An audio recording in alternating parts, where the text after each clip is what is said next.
Social media for most starts as an outlet for creativity, but you guys have turned it into a career.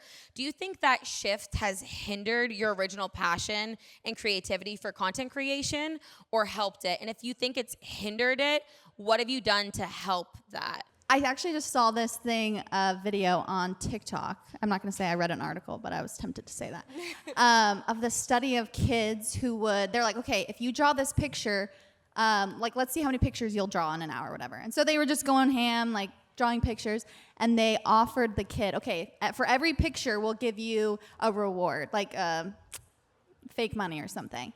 And they noticed that over time, the kids stopped drawing as many pictures because they started to feel kind of the burnout, of it. And I feel like if you're focused on the reward of it, of like your destination so much, it's gonna make you feel burnout. It's gonna make you tired. But if you're focused on the journey, what am I doing today? What am I posting right now? What do I wanna create? Then it's a lot easier to just feel motivated and feel creative. That's a great analogy. I love that. I love that too. I mean, I can attest to that for sure. I think that when something you enjoy and you have fun with turns into a career and it turns into an obligation, like you have to do this now, it's not just you want to, it is very easy to get burned out. And I've had several year periods of extreme burnout. I think the best thing that I've done is it's the typical thing, but taking a little bit of time offline and going inward and reflecting on why I do what I do. And because my career did start as a photographer, I love to be creative, and I feel like sometimes it's easy to lose sight of that. And so just kind of spending some time offline and doing creative, fun projects or taking photos that I never even post, just because I love it. And to kind of remind myself and prove to myself, I don't do this just for social media. I do this for myself too. For me, it's really helpful to almost flip-flop between platforms. I feel like we've talked about this, but a lot of the time, the platform that you started out on, I feel like is the one you get the most burnt out on. So TikTok for me is fun because that's not actually where my following is. So I'll go back and forth, but I don't even think I feel like I love doing it so much that I would get burnt out because I would be doing it if I was making money or not. I was gonna burn myself out regardless, but just switching how I'm actually making the content is helpful to me, and it's more fun. On the weekends, I'm not vlogging, and sometimes I'll make TikToks just for fun, and that makes me feel better. Yeah. Well, going off of that too, the platform you started on, I feel like is the platform you have the most expectations for yourself on, and then you just never reach those expectations, and so you're always disappointed and sad about it. So when you go on a different platform, you're like, this is just for fun, and then it probably ends up doing better anyways. Yeah. Well, also, I think anytime you start looking at numbers, it becomes obviously really analytical and the fun's out of it. Especially when you start building a team too, you have management or you have agents or whatever. People are relying on you now, so it's not as loose and fun as it used to be. And there's contracts involved. For me, what I've really liked about switching to podcasts from doing more Instagram stuff is I feel really free to talk about whatever I want, and I feel like it's hard for me at least. I've only been doing the podcast for a little under 2 years now, but it's hard for me to get burnt out, especially with a company like Dear Media that lets me just get on a mic and talk, literally stream of consciousness for my job. Yeah, shout out Dear Media. Even though we've seen the rise of the photo dump, which is what you guys were just saying, let's get real, social media is still curated a little bit. What's one thing your audience would be shocked to find out about you that you haven't said online? Let's get juicy here. Most of it's for a reason, but I don't leave much to the imagination, unfortunately. I'm trying to really dig deep here. And do you guys want to go first? There's nothing that I don't share. That's the issue, is that I overshare everything that I do. So I really don't know. I think probably for most of us, it's an aspect of our relationships, at least for me, having a child, and I try to keep my the seriousness and the sacredness of those relationships off the internet, just because it doesn't feel like a safe place all of the time. So while you may overshare some of the more open parts that you would share with anybody, I feel like that sacredness of a relationship with anybody, siblings, family. I know I don't share a lot about my own family or anything like that because I just want to keep some things to myself, but I agree. my mom like loves being in my vlogs, and she's so cute, but I'm like, I love you so much. I don't want you to be in them because I don't want anyone to ever say anything like negative about you ever. So I feel the same way. I definitely protect like the people around me, but as far as myself, I feel like I do share a lot of like my emotions and just what I'm feeling. As OGs in this space, what is your honest opinion on this next round of influencers who are quote unquote going viral and getting massive careers like overnight? Good luck.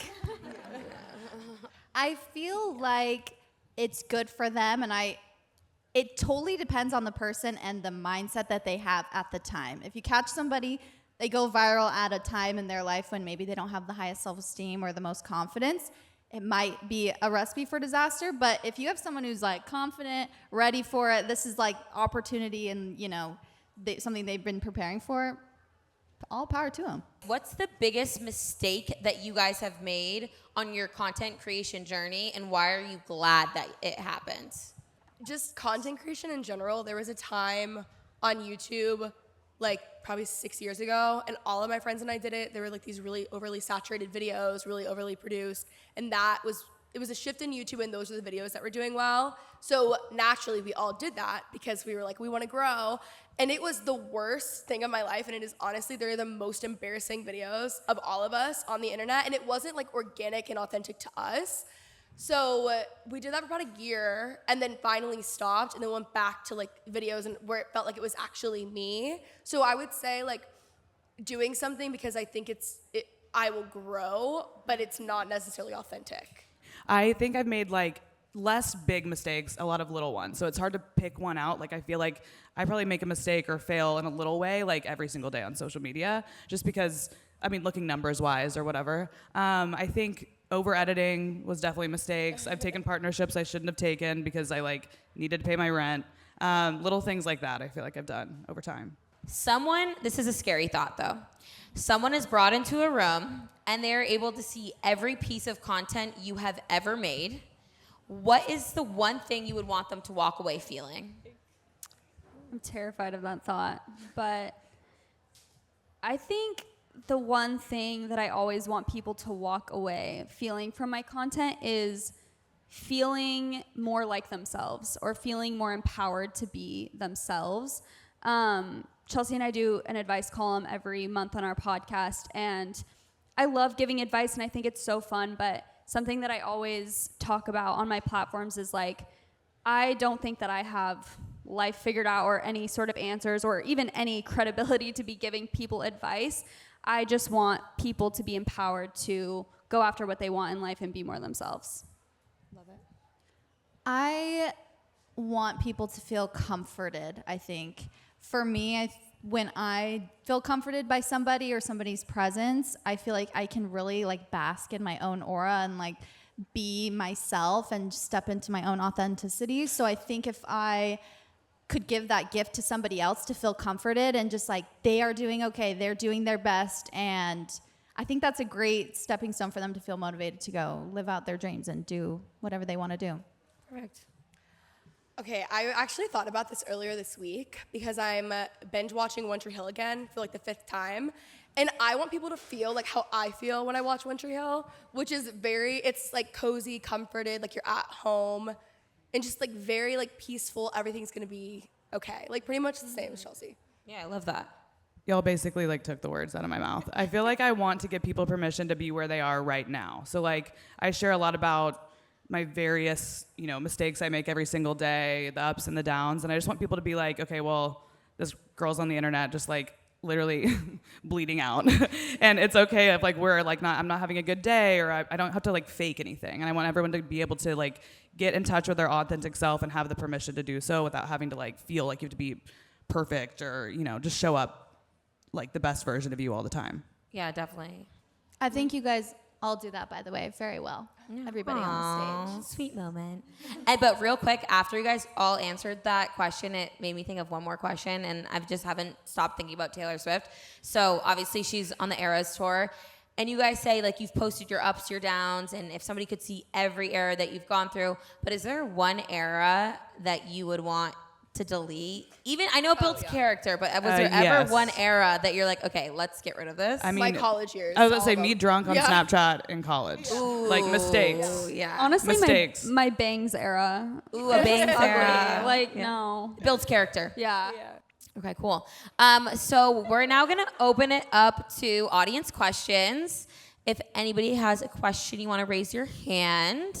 Hi, my name is Logan. I think we all feel a little self-conscious when we're about to post something on social media.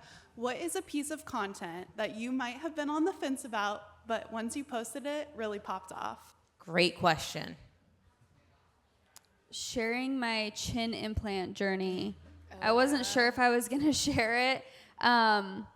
Looking back, I should have collaborated with the plastic surgeon, maybe capitalized on that a bit more. But like going into it, I was like, I don't know, maybe I should just like keep this private. And then I realized, first of all, I was so swollen. I'm like, I can't create content for like a month if I want to keep this a secret. But anyway, I was just like, whatever, I'm just gonna have fun with it. And that was like a huge thing that popped off for me, that people like to follow the journey. So I was hesitant because it's like I look back at those videos, I looked crazy. I kind of like can't believe some of them. I'm like, wow, I posted that, but you know, it worked out. So I'm happy I did. Let's see. I feel like every time I get on a mic, especially to record podcasts, and YouTube too, I constantly overshare. So in like little ways, every time I post a podcast episode, I'm a little bit like, should I have said that? Like, should I not? Like, I can't think of anything big that I've shared that I didn't know going in that I wanted to share it, but in little ways all the time, I'm like, I get a little bit nervous. It's like kind of a high though. Like it's like exciting. You know what I mean? Weirdly, the stuff that I'm not even like, not excited about on the podcast, but more unsure about, like I don't know if this is gonna hit or if people will care, are always my most popular episodes, like every single time. So now I'm like trying to be that way all the time, you know? But it's just stuff that I'm more like questioning. I don't know. I almost think it's a good sign when you have something where you're really nervous. There will be something, same thing, where we open up on the podcast and like luckily we have each other afterwards. I'm like, was that so dumb? Like, We'll say like, should we delete it? We're like, Yeah. should we? And then we're like, no, let's keep it in. yeah, the other person's like, no, it was so good, but it's such a vulnerable spot that you feel like maybe you're the only one who feels like that, and people might respond and be like, you are literally crazy, you're a psychopath. Like, why would you share that? But that I'm always shocked at things that I'm nervous about that I'm like, was that dumb? Should we delete it? I always get so many messages like, you're not alone. I feel the same exact way. I've never heard anyone say this before, and I feel like this, you made me feel so much less alone. So I think it can be a good sign. Well, amazing. Thank you guys so much for those questions. They were incredible. And let's get a hand for the talent.